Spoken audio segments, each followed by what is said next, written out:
नमस्कार, आप देख रहे हैं हमारी खास पेशकश। चुनावी चंदे पर सुप्रीम कोर्ट का चाबुक चलता हुआ नजर आया है। दरअसल सुप्रीम कोर्ट ने गुरुवार को इलेक्टोरल बॉन्ड को असंवैधानिक बताते हुए इसे रद्द कर दिया है। कोर्ट ने कहा है कि नागरिकों को यह जानने का अधिकार है कि वो जिन पार्टियों को वोट देते हैं उन्हें किससे पैसा मिलता है और वो पैसा कहां जाता है। इलेक्टोरल बॉन्ड में पैसा देने वाले डोनर का नाम गुप्त रखा जाता था, लिहाजा कोर्ट ने इसे सूचना के अधिकार का भी उल्लंघन माना है। कोर्ट ने केंद्र सरकार की इस दलील को भी झुठला दिया कि इससे चुनावों में काले धन के लेन देन पर रोक लगेगी। लोकसभा चुनाव से ठीक पहले आया यह फैसला केंद्र सरकार और सत्ताधारी बीजेपी के लिए बड़ा झटका माना जा रहा है।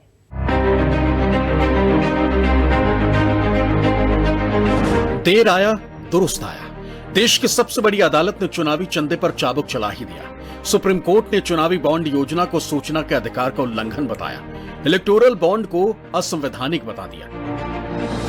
Justice DY Chandrachud, justice Sanjiv Khanna, justice BR Gavai, justice JB Pardiwala और जस्टिस मनोज की खंडपीठ ने अपने फैसले में इलेक्टोरल बॉन्ड को सूचना के अधिकार का भी उल्लंघन बताया। सीजेआई डीवाई चंद्रचूड़ की अध्यक्षता वाली 5 जजों की बेंच ने अपने फैसले में कहा, अभी किस पार्टी को कितना चंदा मिल रहा है, वो कौन लोग हैं जो पार्टियों को इलेक्टोरल बॉन्ड के जरिए चंदा दे रहे हैं और बदले में अपना काम करवा रहे हैं।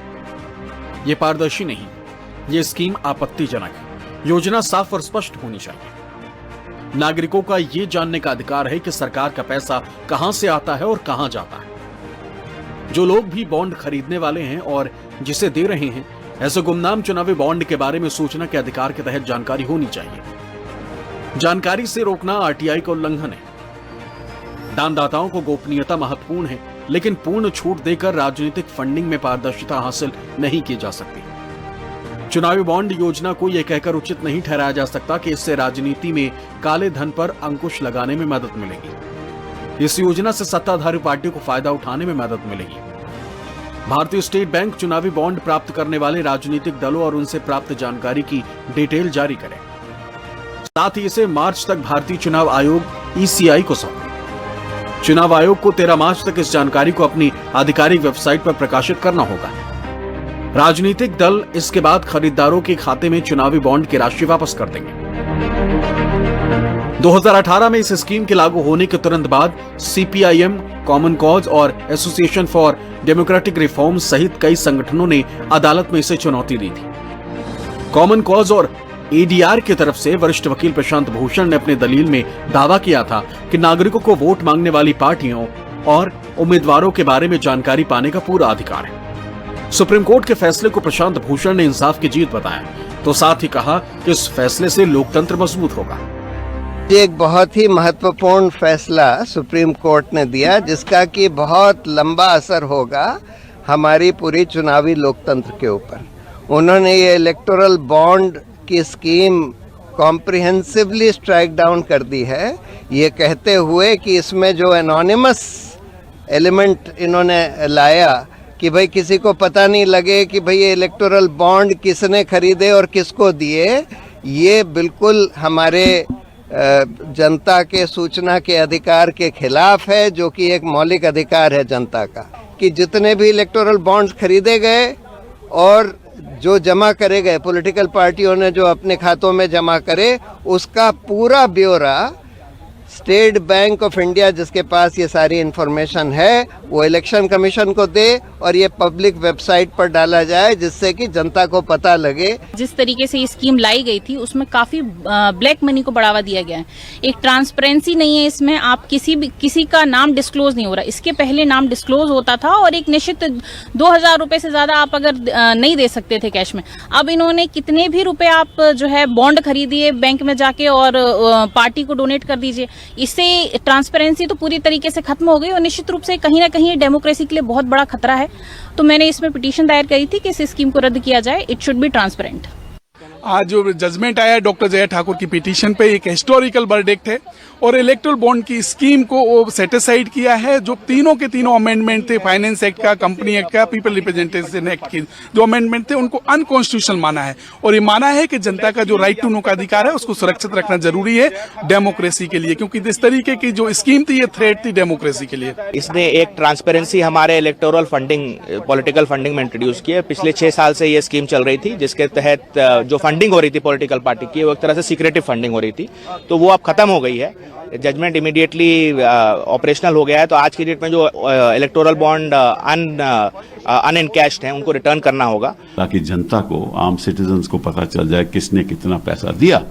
साथ में एक और भी अभियान शुरू हो जाएगा कि किसने कितना पैसा दिया और किसको कितना फायदा हुआ, ये भी साफ जाहिर हो जाएगा, क्योंकि जिन लोगों ने पैसा दिया उनके प्रति सरकार ने फायदा भी दिया होता। ऐसा तो है नहीं कि पैसा लेकर कोई फायदा नहीं करता। तो यही सुप्रीम कोर्ट ने भी कहा है कि इसके पीछे तो क्विड प्रो क्वो हो सकता है। सुप्रीम कोर्ट ये नहीं कहा कि है, हो सकता है और वो पता चल जाए। सुप्रीम कोर्ट ने जो पेश की है, क्योंकि उनका ये मानना है कि जब कंपनियां पार्टीज को बड़ा चंदा देती हैं तो कहीं ना कहीं एक ये फीलिंग होती है कि वो पॉलिसी मेकिंग को इन्फ्लुएंस करने की कोशिश में है, जो नहीं होना चाहिए। और इस बात से कोई भी देश का नागरिक इनकार नहीं कर सकता कि बड़ी बड़ी कंपनियों के बड़े बड़े चंदे अगर देश की पॉलिसी को इफेक्ट करने लगे तो फिर देश के लोकतंत्र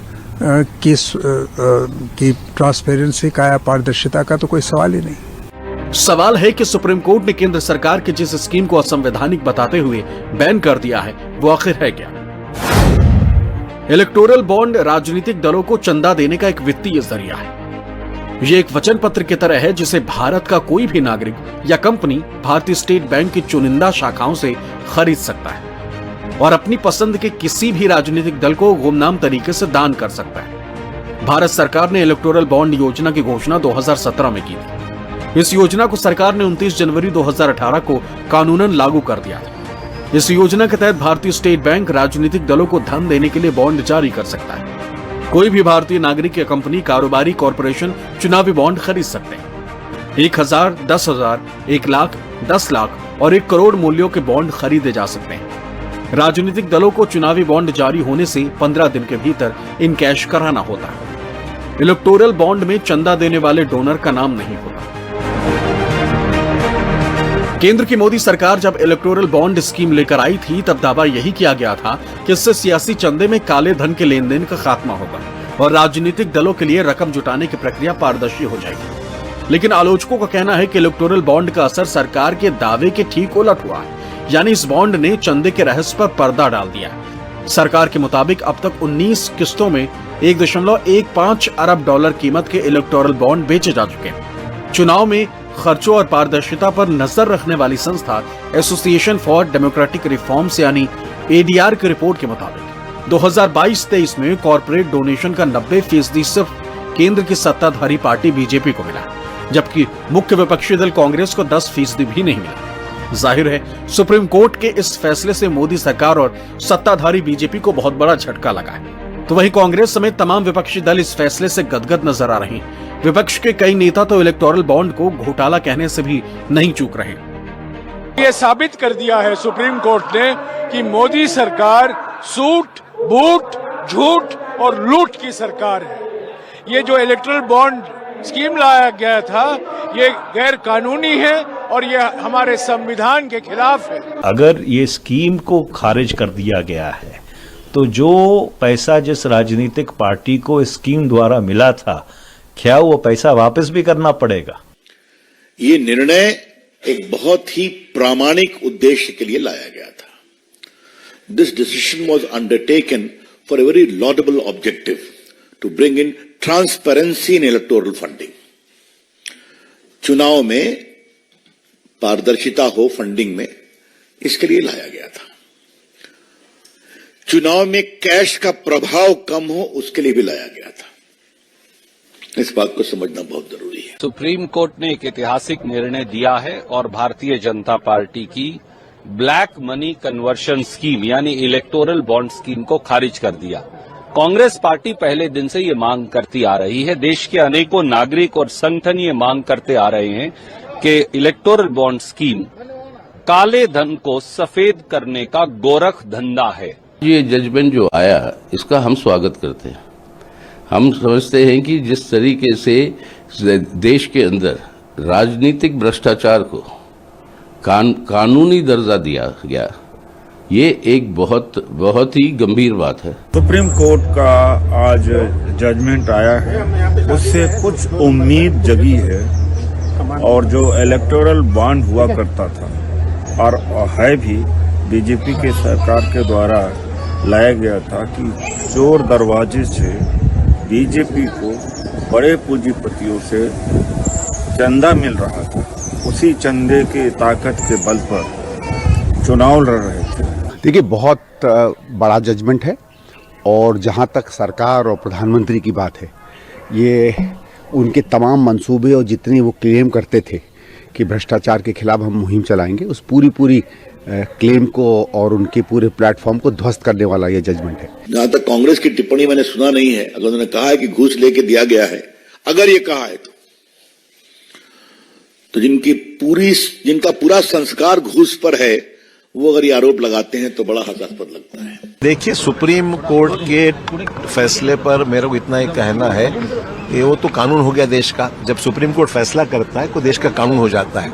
जब कानून हो जाता है तो कानून को मध्य रखते हुए जो भी फैसले में चीजें सामने आई, उसको मध्य रखते हुए कानून में कुछ तब्दीली करना जरूरी तो करनी चाहिए। चुनावी बॉन्ड योजना है आज से रद्द की जाती है, क्योंकि हमारे देश में राजनीतिक पार्टियों को या सरकारों को कौन लोग चंदा दे रहे हैं, कितना चंदा दे रहे हैं, यह चुनावी बॉन्ड योजना के तहत गुप्त रखा जाता था। लेकिन आज से उन्हें बताना होगा, इलेक्शन कमीशन को ये बताना होगा देश की जनता को कि कौन कॉरपोरेट घराना, कौन उद्योगपति किस राजनीतिक दल को या सरकार को कितना पैसा चंदे में दे रहा है। इलेक्टोरल बॉन्ड के खिलाफ जो याचिकाएं दाखिल हुई थी, उनमें कहा गया था कि ये सूचना के अधिकार का उल्लंघन है, तो साथ ही कॉरपोरेट फंडिंग स्वतंत्र और निष्पक्ष चुनाव के खिलाफ है। ये मामला सुप्रीम कोर्ट में 8 साल से ज्यादा वक्त से लंबित था और इस पर सभी की निगाहें इसलिए भी टिकी थी क्योंकि इस मामले का नतीजा साल 2024 में होने वाले लोकसभा चुनावों पर बड़ा असर डाल सकता है। प्रभाकर मिश्रा, दिल्ली न्यूज़ 24।